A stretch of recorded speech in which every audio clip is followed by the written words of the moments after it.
Hello,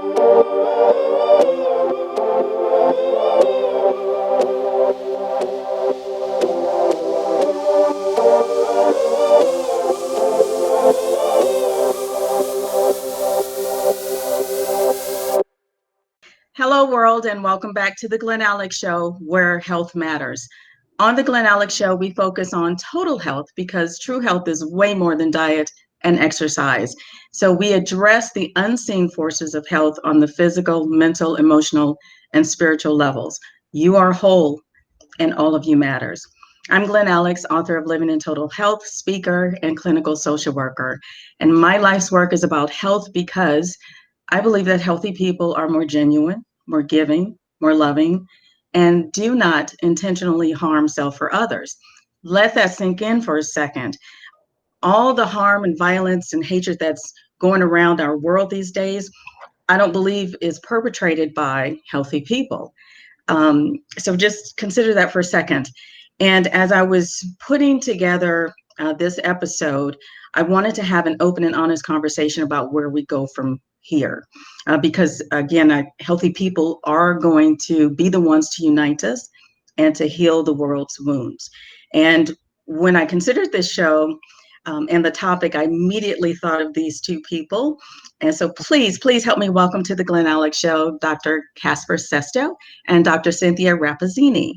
Hello. Hi. Hi. Hello. Thank you for taking the time to do this with me. I really appreciate it. So let's start with Dr. S. Take a minute or so and introduce yourself. Tell us who you are. Oh, well, I'm Dr. S. And first, let me say thank you for being on this show with you as well, with Dr. Cynthia Says. And I'm super excited to say that I am a licensed counselor here in Las Vegas.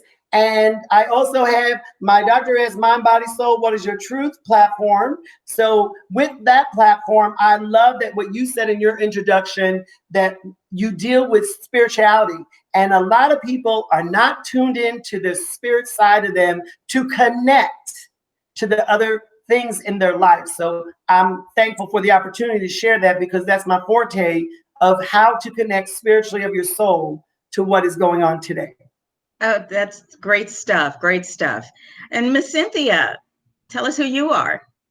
I'm Dr. Cynthia Says, and I also am a licensed counselor working in the school district with children and families. And my forte is sharing information about mental health. Mental wellness is so very important. And when we look at self-care, and what you mentioned, you have to really look at the whole person. And so it's really important to talk about mental health, emotional wellness, and everything that encompasses taking care of self. And so that's what I've done. And I am an author of It's All About You, A Guide to Good Mental Health and Wellness. And I share information from A to Z, pretty much, about mental and emotional wellness. So that is what I do. Also consult with companies, and I do trainings pertaining to cultural diversity. Okay. Excellent. Excellent. I am so excited to have you both here. So let's just dive right in. I want to cover three topics before we get to where we go from here. And the first topic is George Floyd's murder. I could not watch all of the videos. I watched a couple of clips here and there. I feel those kind of things really deeply, and I was enraged and I was deeply saddened by it. How did we evolve to such a level of inhumanity and hatred? And I blame the systems for him being able to get to that level. You know, the police department, the brass, the coroners who altered autopsy reports, the DAs who refused to prosecute, the judges who gave slaps on the wrists or completely dismissed cases, and the unions for protecting officers from being appropriately reprimanded. So I had all this stuff going on, and so I just want to throw it out there. What was your takeaways from that situation? Dr. Cindy, go ahead. Just go for it. Just looking at the clips, and I watched over and over because it was just hard for me to even grasp that a human being could do that to another human being, and watching a man plead for his life, beg for his life, and no mercy was given.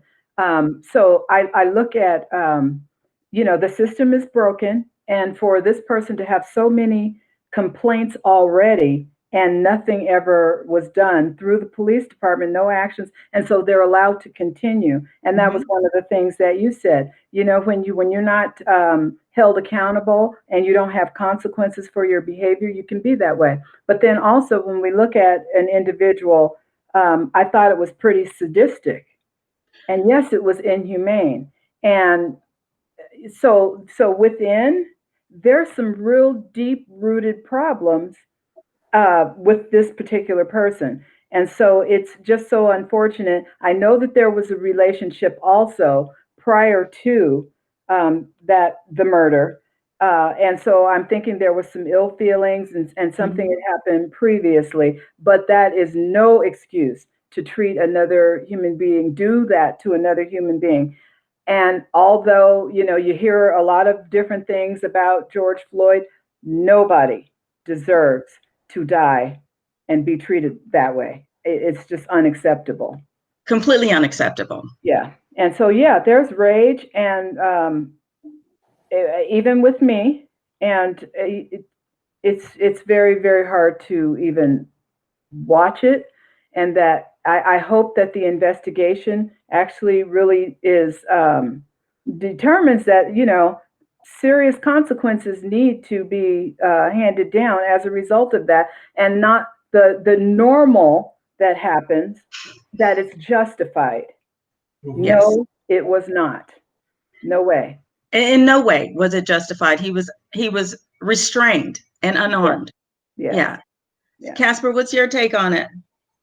Just like anyone, just typically saying that when you were seeing the video, and I just want to put in the background, I grew up with the police force, a lot of my uncles and cousins. So I was brought up in that environment of police, and just like, having that in our family. And so I was brought up to have a certain respect, for authoritarian positions and what have you. Even if you were wrong, it was just that they're doing their job and what have you. But now let's bring it to specifically what we're talking about. Just because they may be having authoritarian positions in the rightful to protect our citizens and what have you, it does not give them the power to go ahead and be that inhumane to say that in this particular situation, and when you watch all the video of all different, from buildings, phones, media, news, when you try to put it all together, he wasn't being, resistant, and being that he was already in the truck. Like, how do we go inside the truck, in the back of the police car, to the floor? You know what I'm saying? Right. Like, that was the first thing, but let's just put that to the side and get to the point of getting the knee to the neck. And for me, that was very, very disturbing. And I don't want to disclaim anybody culturally or disrespect. To have that knee on a neck, let's just say that way. And then he had his hands in his pocket, so relaxed. I'm going to say very relaxed to me, and very I'm in control, and that smug smirk, and look directly into that camera of that cell phone. Now, I'm not going to lie to you. Again, I have my reservations that no human on this planet deserves that kind of treatment, especially when there was no resistance and what have you. So that falls under the category of police training and power, and what is right and what is not wrong. Just because you have a badge does not give, or a gun does not give you the right to use that power in any type of situation. But the thing was, I'm just saying that how was that able to happen? How was it that that person had that phone so 4 feet, 3 feet away, and nobody of authority said, "Oh, step back, get away, don't go here," like normal crime scenes. And I personally have a lot of questions on that particular act on the police and all the conspiracies that are out there. But as a human person, I mean, when there's any type of physical touch and you're stripped of your humane persons, and treated like, I'm going to say like a dog, and you are hog-tied, and you're stripped of everything. And nobody said a thing. No one said, and I know those other police officers, supposedly they were new, they're under training, that was their superior. I don't care. My principal was hitting somebody and doing something to a kid. I would jump and fly over that kid and be step back. I'll deal with you later, as a principal, but I'm going to save that kid's life. And so as counselors, me and Cynthia, we work with that. We do that all the time, but it was very disturbing. And I'm going to say, culturally, it was also disturbing, because the thing is, when people say I'm colorblind, I am perfect eyesight with my glasses. I see very clearly that there are two beautiful Black women in front of me. Your skin is darker than mine, but I do like go out in the sun. I get a little color. But I'm just saying, don't say you're colorblind, because you're not. And do realize that you probably were raised with some biases and things. Now be open about, hey, I don't understand this. I don't feel the way you feel. Does that make me a bad person?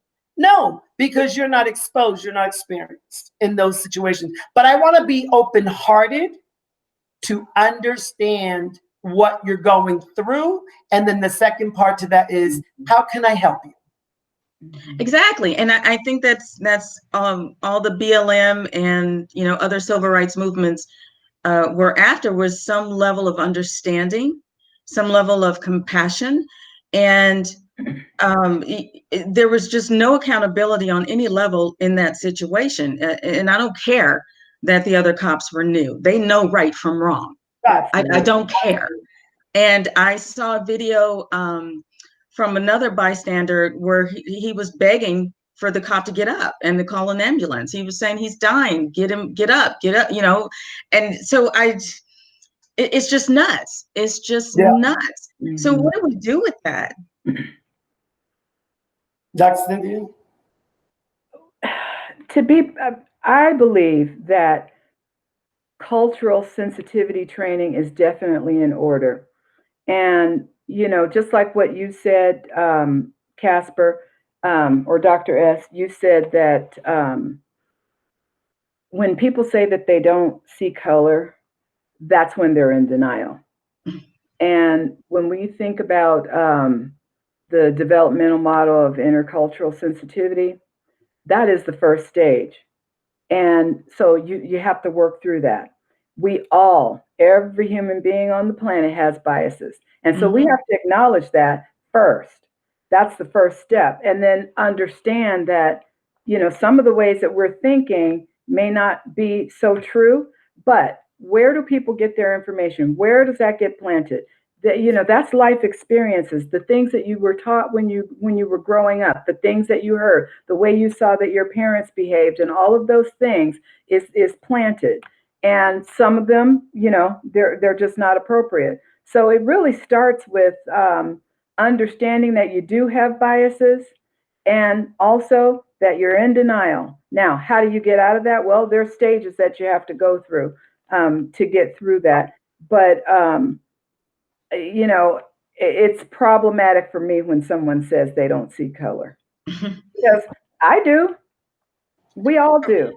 We all do. Say that, yeah. So, and we see shades too within the color. Yes, and we sure do.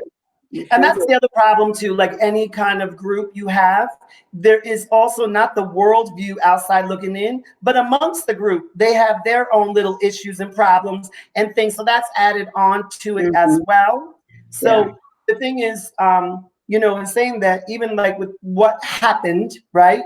Which when we went from the COVID being a stressful thing to begin with, and then we went right into the George Floyd act of, and that stirred up so much more emotions, because people were emotional to begin with. They were at a high emotion.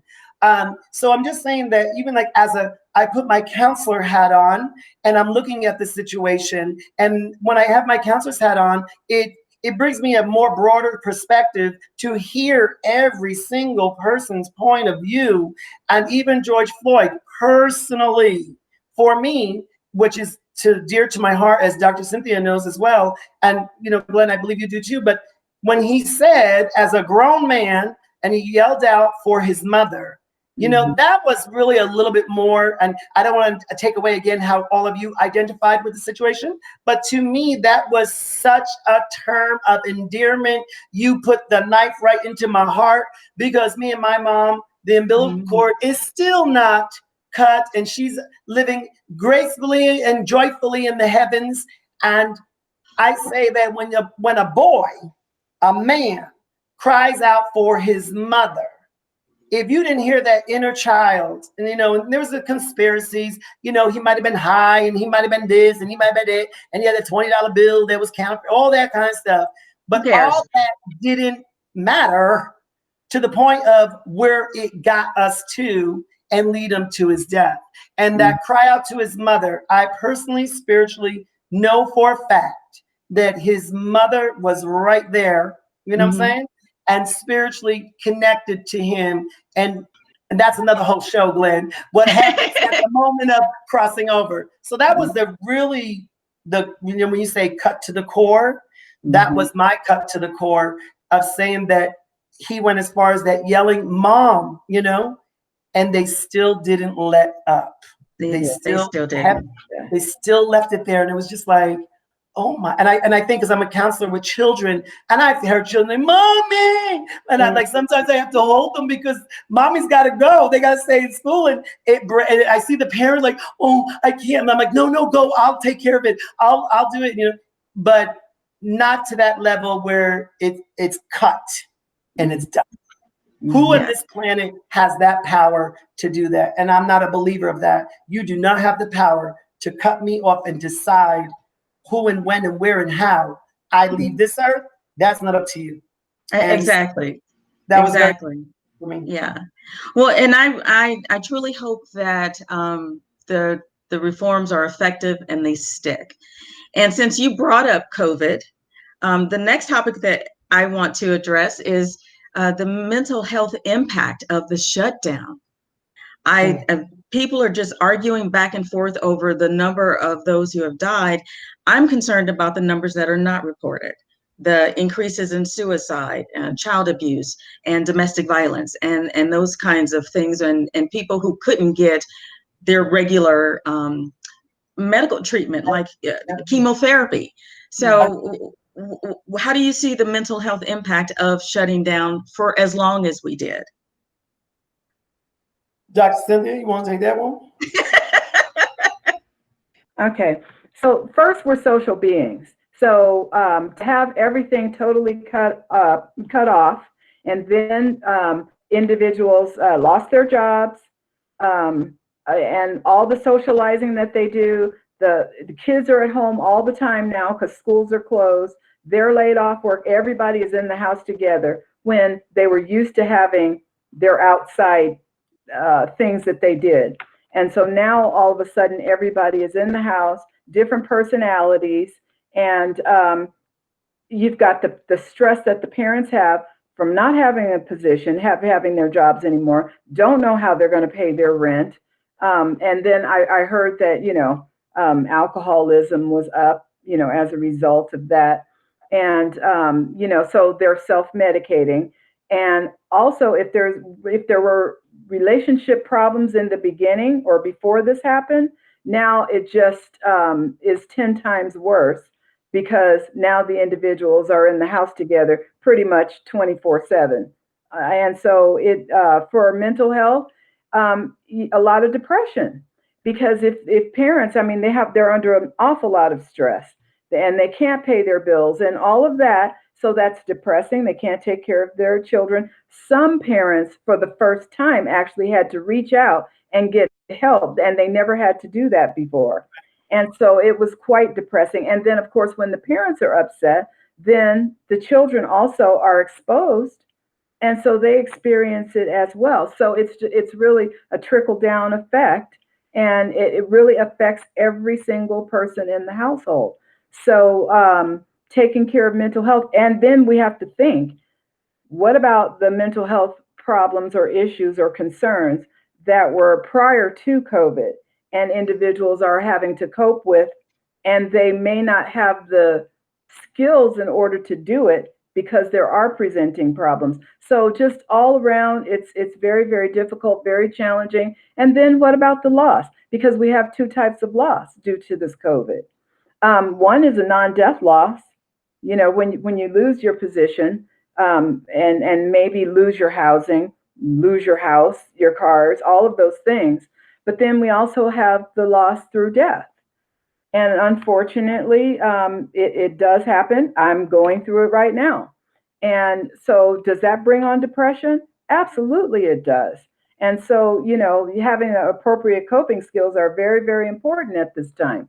So there's people are experiencing a lot. And so there's the anger, the frustration, the disappointment, all of those things are present, and then they affect everyone. They do. They affect every aspect of a person's life. Mm-hmm, mm-hmm. What's your take, Casper? I'm just going to say to you, I agree, because trust me, Dr. Cynthia and myself have been on the phone several hours of going and talking about this. And I'm just going to shift it just a little bit, because I'm not disclaiming everything she said is the truth, 150%. But I'm going to bring it over to what was the COVID for me as well. And I'm going to quote something from your book, because I love what you wrote as a saying: when you change the way you look at things, the things you look at change. And that was by, Wayne Dyer, father of motivation, right? And you talk about loss in your book, and I'm looking at it now and I'm reading it. And I want to say that, you know what? I'm not going to say I wasn't a little afraid or just, thing. I even had a 1-day panic attack.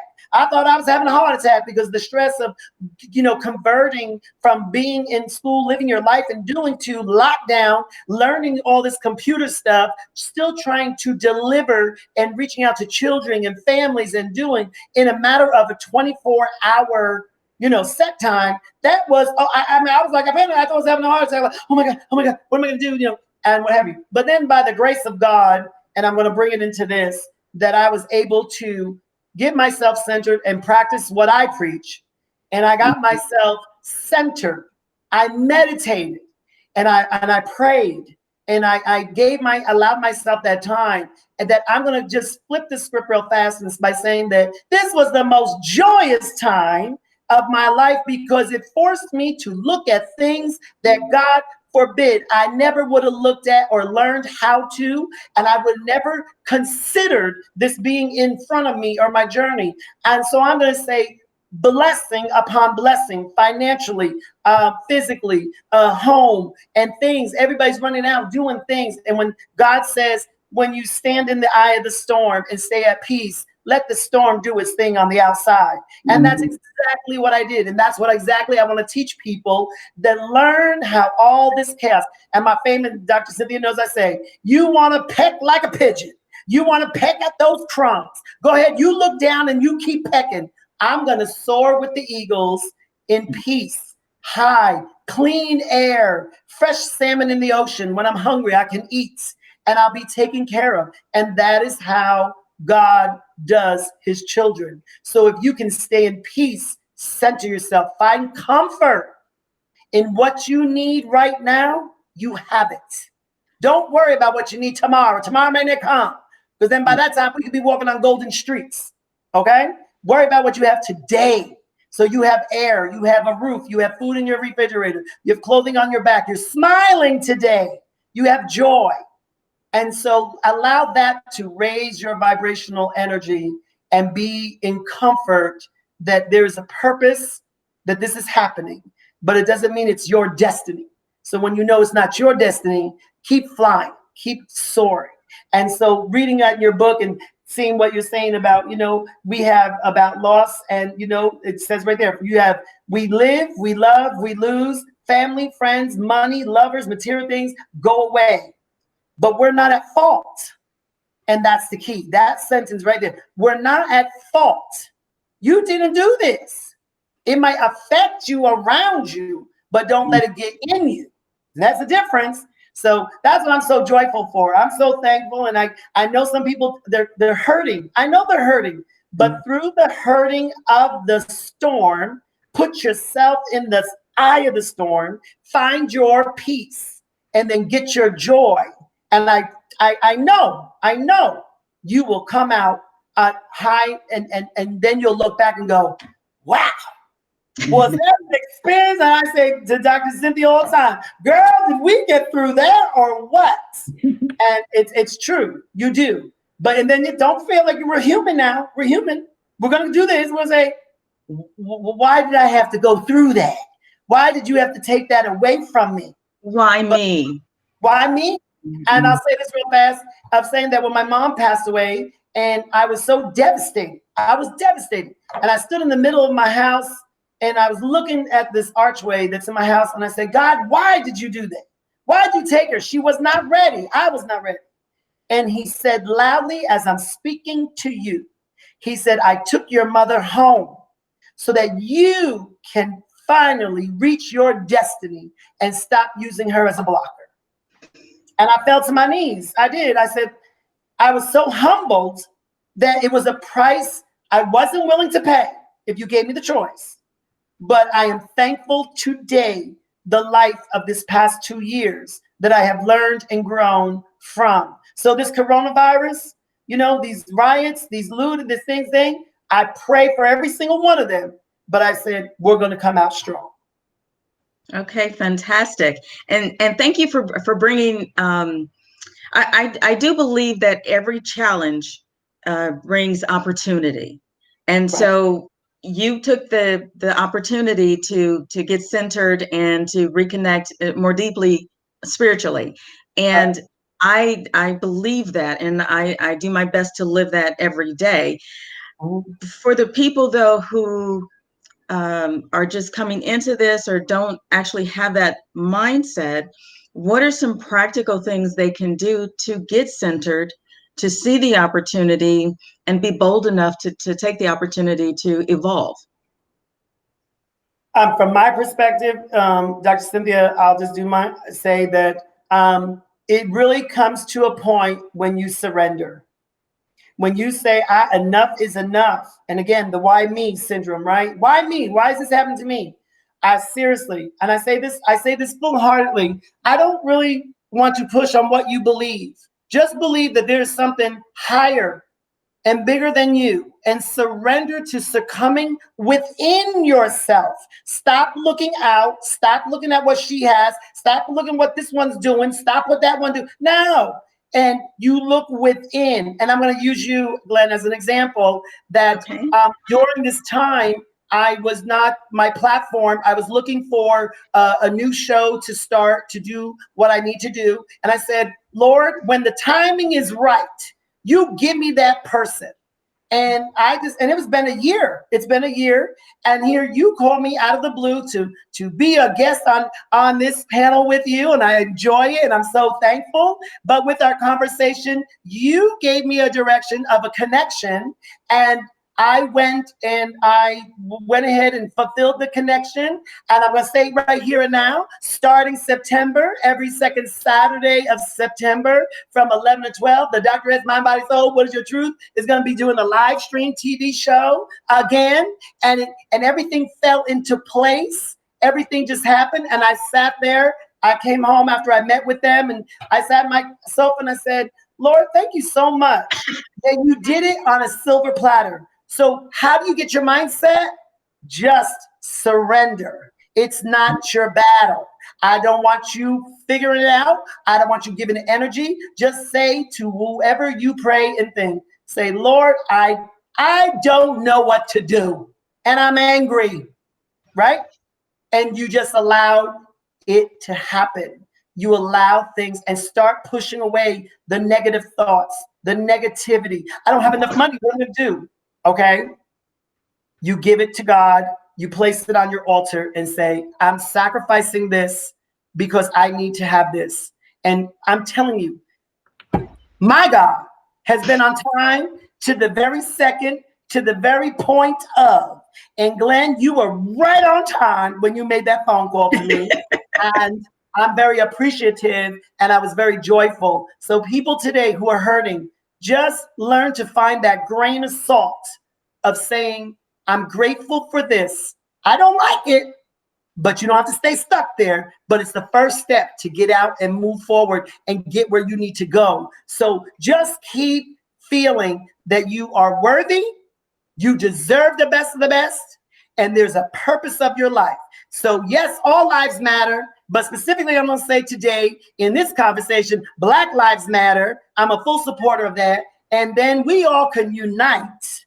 And you know what? Put your hand out and put your hands out. Let's grab together, one human to another, and let's all work this together.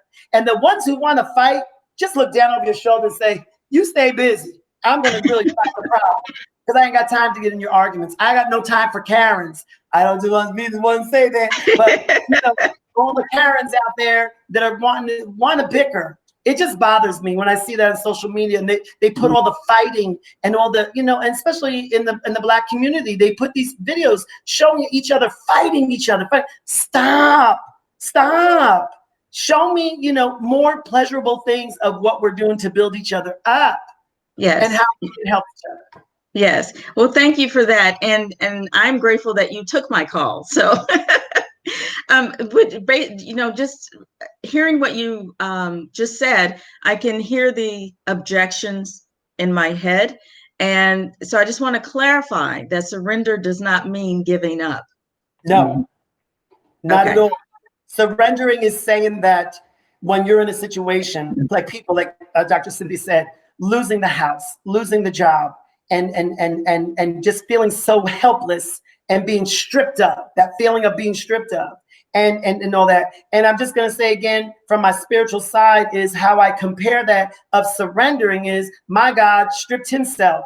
He was whipped and thrashed and he died on the cross. So my losing the job or not doing, I'm not trying to compare the two, but I'm saying if he arose and got through because he prayed to his own Father and he arose from it, my golly, you're going to raise just as high and just as glorious. And you're going to say, you're going to be thankful for those things. So I want to encourage how to be surrendering and humble, not because you're lack or you're low or you're no good. No, that to me is saying you are getting ready for your greatness.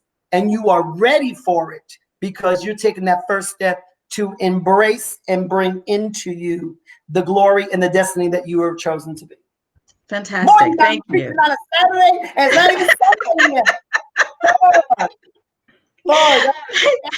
Dr. Cynthia, what would you tell people to do to manage this time? Well, first I want to say, as far as surrendering, yes, absolutely. Surrendering and letting God take over and trusting and believing that he's going to do what he said he was going to do. But a lot of times individuals think of surrender as a sign of weakness.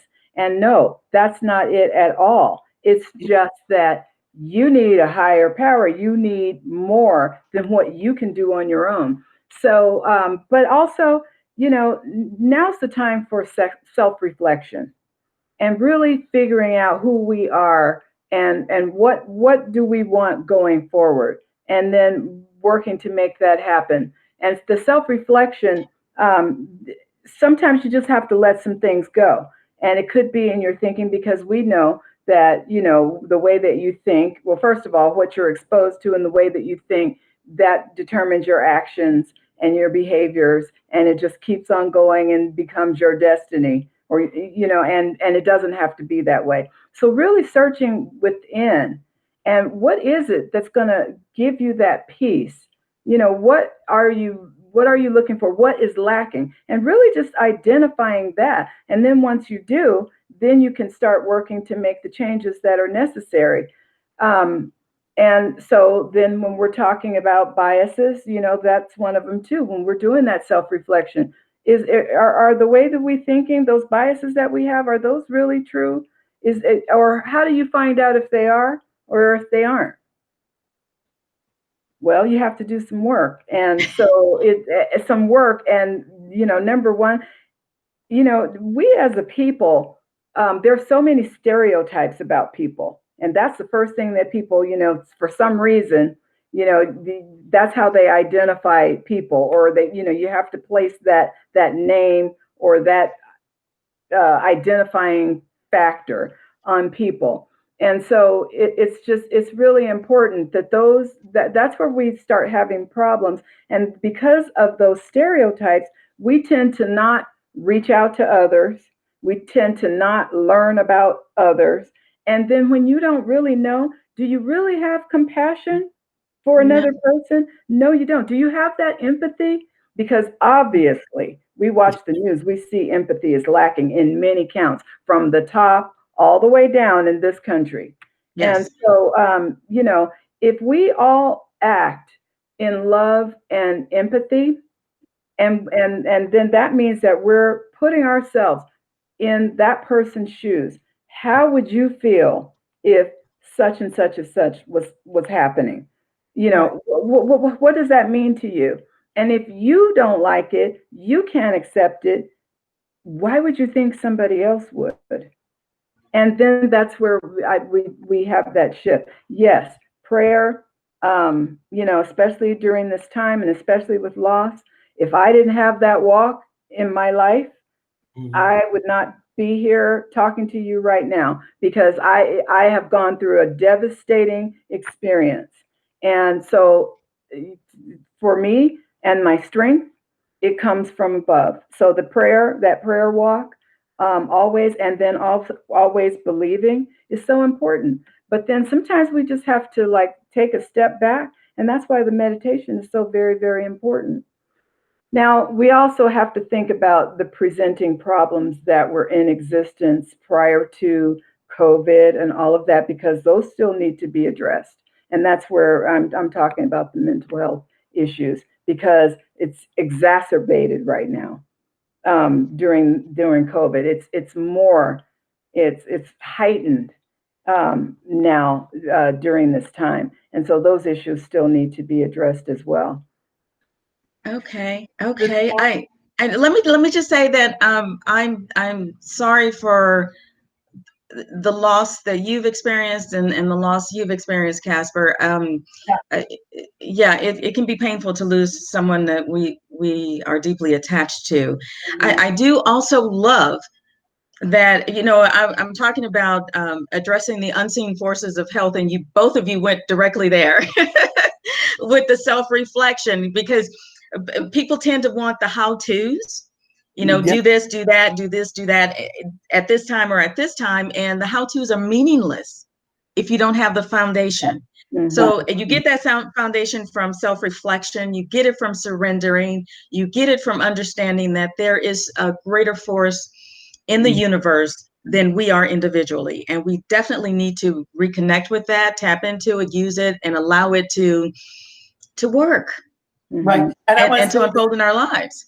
I want to say, though, the how-tos, why they don't really truly work in the logical mind thinking of how to do something, because your story, my story, Dr. Cynthia, we're all different. So I'm not a one-size-fits-all. So what works for me is not going to work for you, but you can maybe get the joy or the inspiration to say, wait a minute, if he did that and it worked for him, let me reflect on me. What can I do to raise myself to that experience and do that? So like Dr. Cynthia had lost, I had a loss, but the point is, yes, we both lost, but our stories are totally different of, what the experience of that loss was. So the how-to of getting through is totally different. And we just had this conversation. Totally different of the healing process for my loss, and then what her healing process is for her loss. So there is no how-to that fits all. You just got to allow the experience and the process to work for you. And that's where the surrendering comes in, so that you allow it to come and let it work for you. Yes, and the self-reflection will help you tap into your individual connection with the source. Your intuition, your inner wisdom that is innate to all of us, it can flourish when we take a moment through meditation, through self-reflection, through prayer, through surrendering, even through yoga. When we take the time and invest the energy to center, there's so much power there. There's so much there. So thank you guys. And just let people know, like they don't know how to meditate. I always get that question. They don't know how to meditate. And even if it's something to like where you light a candle, a scent is relaxing you and you're just feeling a little at peace, or you have very, very, very, very soft music playing. Those are the tools to bring that environment for you, to bring that. Because when you say yoga, I can't stretch my legs around. I can't get back up if I'm on the floor. I'm like, okay, don't do that. Don't do that. So I'm just saying, let people, they can sit down, lay down, whatever's comfortable, but just light a candle, get a fragrance, put a very soft music, and take those deep breathing moments and just bring it down. And if you fall asleep, there you go. Then you did the first level of meditation, because you literally shut your mind off and you relaxed your body. And that's just the little things that you can do, when they hear meditation or this or that, it's just simple. Just keep it simple. It's super simple. And what's most important for me in meditation is to not judge the process. Am I doing this right? I'm thinking blah, blah, blah, blah, blah, blah. Yeah. Don't judge it. Just allow it to exist. And, yoga's not for everyone, but I do find some activities are meditative. When I used to sew, yes, that was it was just that one pointed focus, and it's very meditative. When I play tennis and I hit the ball correctly, that's because I'm in that one moment, one pointed focus, and that is meditative as well. So it's all about connection. It's all about connection. Mm-hmm. Right. And that's so true. And being consciously making those choices to do the things that you just described. Consciously make that decision that I am worth this time to get what I need to get, whatever it may be. But reward yourself. Give yourself that pleasure and do it. Like I said, I'll say it again. Spirit keeps telling me, we're in a storm, guys. We are. But get in the eye. Get in the middle of peace. And you will see that when you conquer that and you manifest that, you will just understand what it means to be one with yourself and your higher source. Great. Dr. Cynthia, did you want to add anything to that?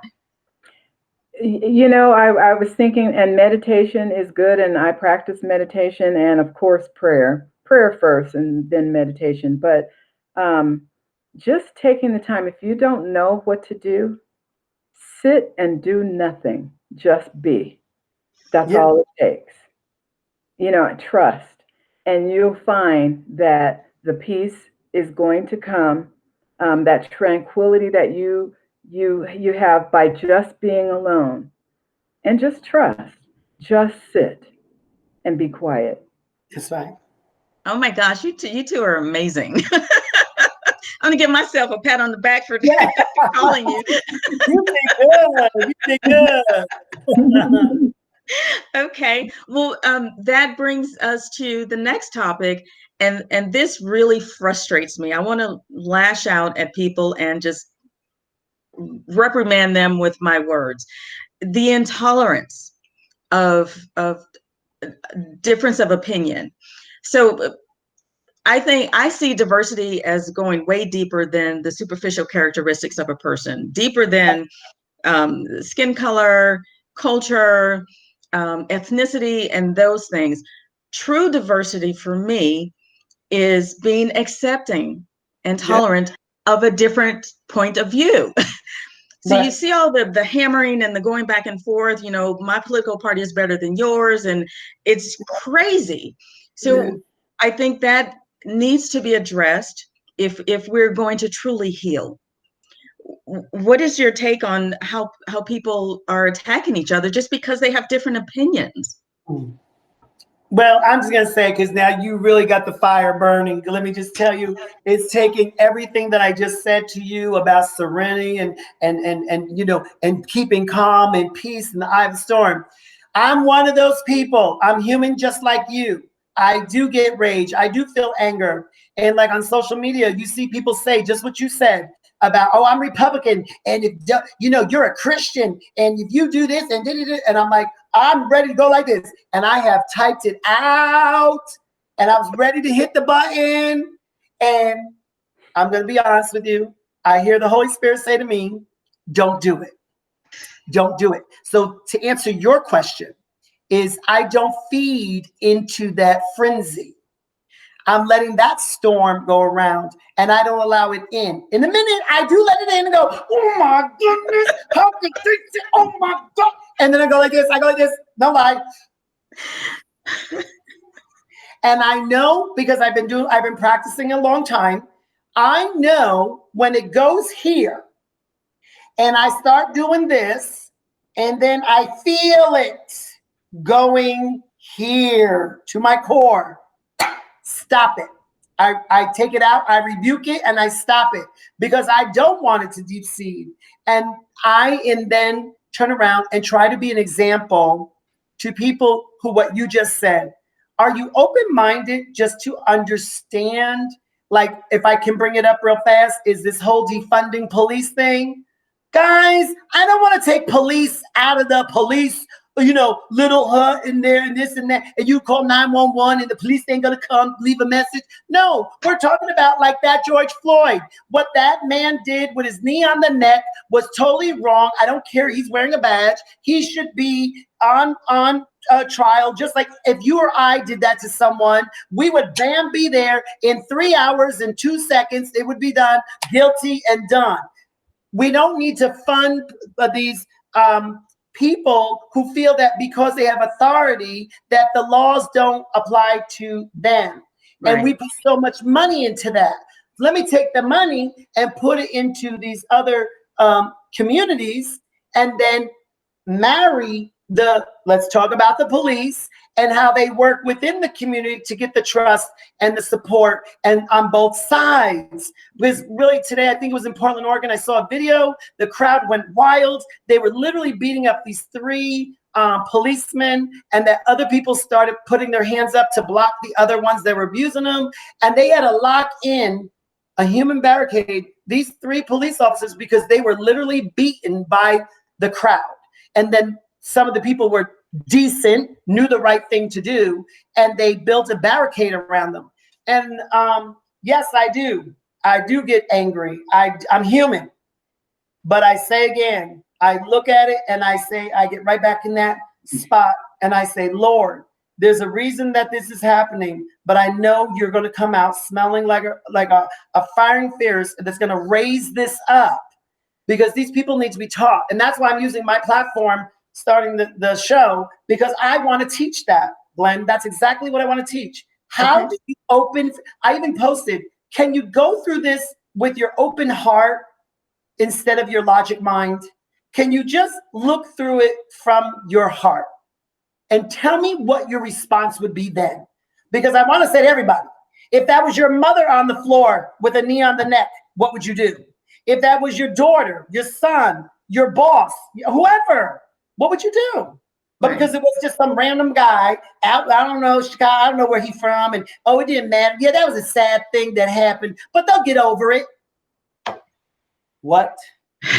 So I'm right there with you, but I want to be a leader. I want to be a representation. As devastating as these things are, there is a right thing to do.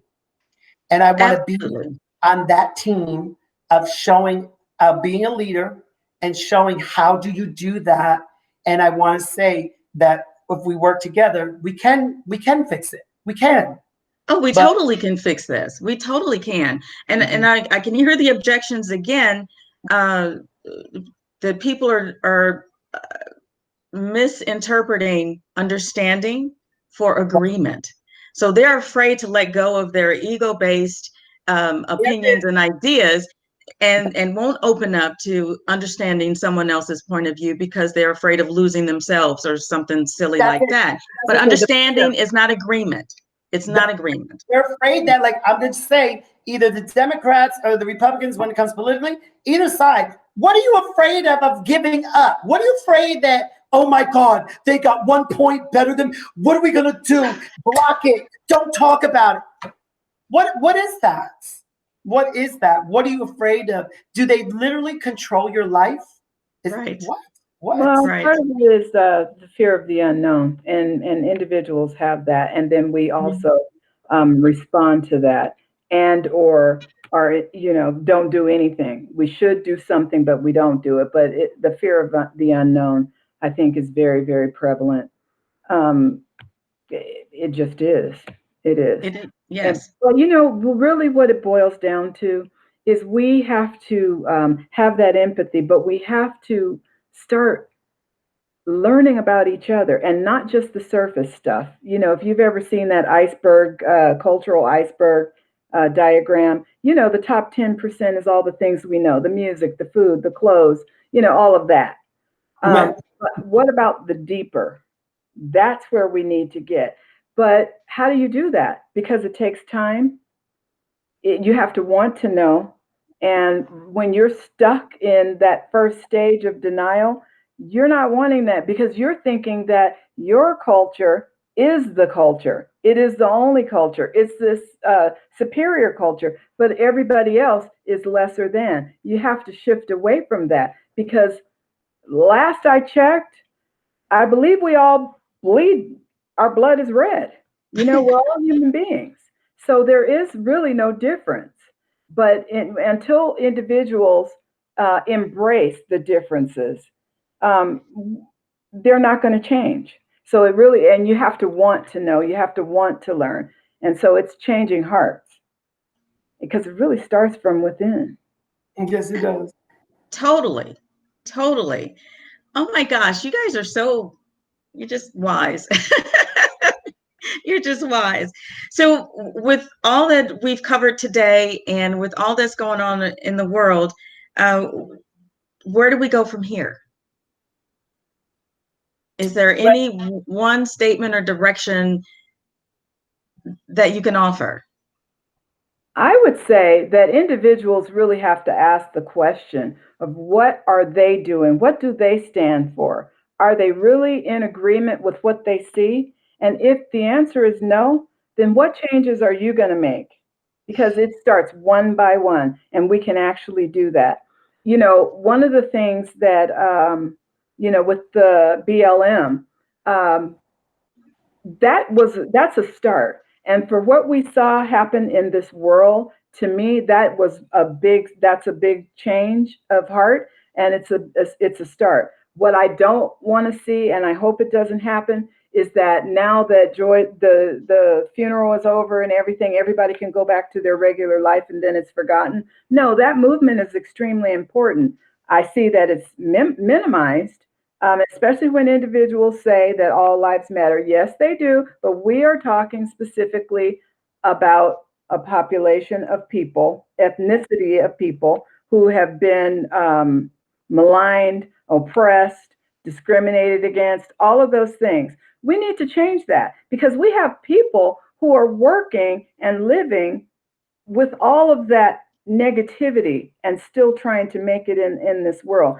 So, where do we go from here? Let's open our hearts. Let's get to know others. Let's get to know about other cultures and really want to do that. Because when you start learning about other people, you start seeing things a little bit differently. And those thoughts that you had, those biases that you had, that all, dissipates. And this is what we need. So it's just taking time. And to me, that's the human thing to do. Why wouldn't you want to do that? And so but again, it's changing hearts. Absolutely. And my response to All Lives Matter is if you are not afraid of the police or the power structure on a daily basis for doing nothing or doing something innocently or even doing wrong and still being restrained, if you're not afraid of what could happen to you, then your life already matters. Your life already matters. And that's the bottom line. So you're right, Dr. Cynthia, we do have to, pay attention to this particular population, the demographic that you and I are a part of, and that will bleed into the other cultures and the other populations, just like the Civil Rights Act of 1964 led to Title IX to give girls funding for athletic programs. And the Civil Rights Act of 1964 led to the American Disabilities Act, which gave equality to people who are disabled. So it's not that we're saying other people don't matter. Let's focus here, and I promise you the benefits will bleed into the other cultures. So that's my response to All Lives Matter. So Casper, for you, where do we go from here? Well, I'm going to say I'm going to use your fabulous book as a reference and saying that, you know, I'm going to stand on the grounds of, feeling from the heart and saying, seek first to understand, then to be understood. You have to be open-hearted, like Dr. Cynthia said, and you just said too. You have to be understanding. Where do we go from here? Put your weapons down, okay? Close your mouth, put your weapons down, and take a deep breath and look at each other. Because I want everyone to see all the damage that you done that didn't need to be done. So all the scars, all the hurt, lives that were lost, the devastation, the ripping apart, stop. Just stop. And where we go from here is, again, I'm just, Spirit keeps telling me, you surrender to what is, because you're not understanding the other viewpoint of the other person. You don't have to agree. I'm not asking you to. Just understand when you walked in my shoes, then you understand what I've been through. Walk in my shoes. That's all. Just for a minute, just a minute. And as a counselor, as my platform, Dr. S, I want to use it and be a representation of that, teaching people, adults, children, that if you stop and you understand the other person, whether you agree or not, the threshold is, if they're right or wrong, your reaction is not going to be a reaction. It's going to be a response, and say, this is where I stand on this. And I have a lot of friends who are white. I have a lot of friends who are Republican. I pray every second and every day. But I'm going to say to this, when they say all lives matter, really? Because for me personally, you matter. And that's why you're still in my life and as my friend, because I want to be the light to shine, to give you a different perspective. Whether you will take it or not, that's up to you. But I didn't cut my friendship from you because you're a Republican or you're this and you're that and what have you. I'm teaching you. And one of my friends, she finally has broken down a little on that point. She's very, strong in her beliefs. But I said, but can you just see what it feels like visually? Do you understand what it feels like when you see so-and-so do this or so-and-so say that? Do you understand how it may feel? And to hear her finally say, I do. I can see how that makes a person feel. That is the threshold of getting through. Where do we go from here? Having those conversations, those round talk tables. But here's my other point, and then I'll be quiet, is saying that we need leadership. And when people understand what a leader is a person that leads the whole population. It's not your job to change whatever, whenever. But remember, you are only good as your weakest link. So if you're not giving support to the weakest link, as a whole picture is going to crumble. So we need leaderships who understand in these positions of the world, of our country, of our cities, communities, and in our households, that you understand from a perspective, I can understand and I understood what you said. And I don't hold you that I'm right, you're wrong, or you're right, I'm wrong. I know where you stand. And then the next question to that is, how can we help each other move to the next step? Okay. That's some deep stuff, guys. And I love it. So starting with the individual, open your heart, seek to understand, and look at the person and just be open to diversity on deeper levels. That's what I'm hearing you guys say. I think it's right on. You nailed it. So thank you so much for that. And I also want to thank you again for being on the Glen Alex Show, for taking time out of your busy schedules to share your wisdom with me and with the audience. And so I would like, in closing, to just tell us who you are again and how you can be contacted.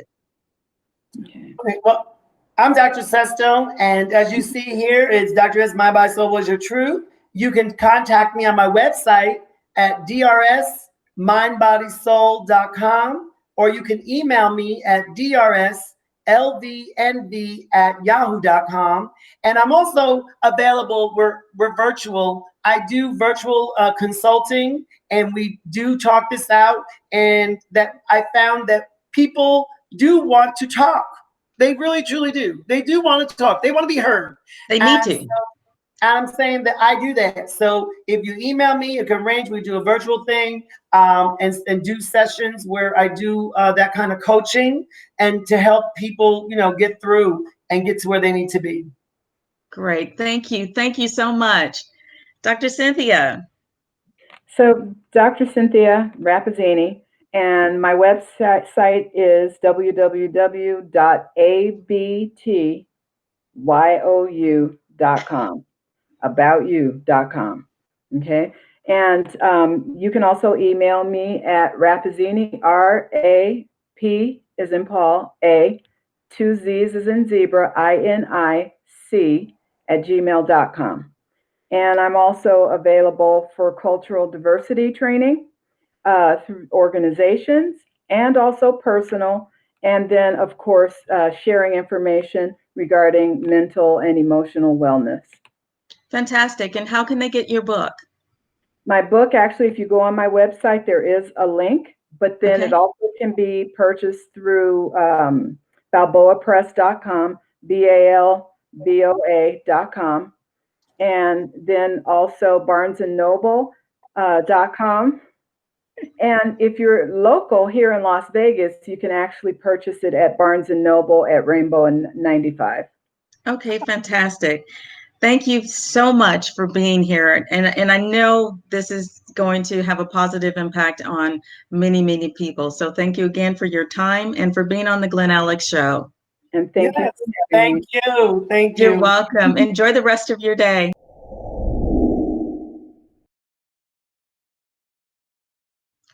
Thank you again for tuning into this episode of the Glen Alex Show. And like me, I'm pretty sure you found Dr. Rapazzini and Dr. Sesto very engaging and very enlightening. So thank you again.